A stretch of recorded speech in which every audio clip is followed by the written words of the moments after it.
So So Good Studios is a three-man game development startup company. We're interested in developing e-learning games, serious games for clients, but also our own commercial games, and having those commercial games, the skills that we gain from them feed into our client work.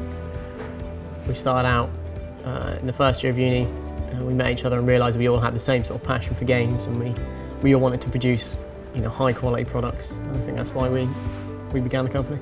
So yeah, we don't really have an average day. I mean, every day I could be doing something different. When we're working on a big project, it's fairly certain what I'm going to be doing, but the rest of the time, one week I'm video editing, I'm writing a pitch, I'm working on various little bits. It could be anything really.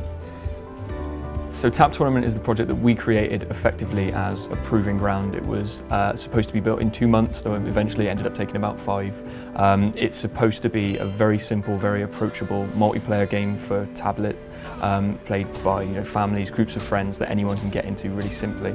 And it taught us so much about how much time development takes, how to scope properly, and just how to put the right amount of thought into developing a project.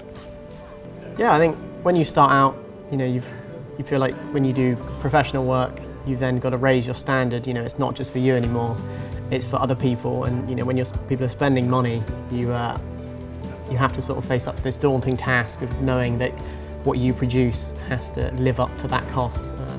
And it's fun, but it's a scary thing. So in terms of advice for people looking to get into their own business, especially if they're doing creative stuff, is just to be doing what you love, make sure you have portfolio content, get involved with other people who are doing it, especially people who are already professionals, and get them to give you feedback. Don't be afraid of getting critiques, just make sure you always iterate on them logically, and it makes a lot of sense. And interface with the business community as well as the creative community, so make sure you know people who can help you with contacts and with how businesses actually work.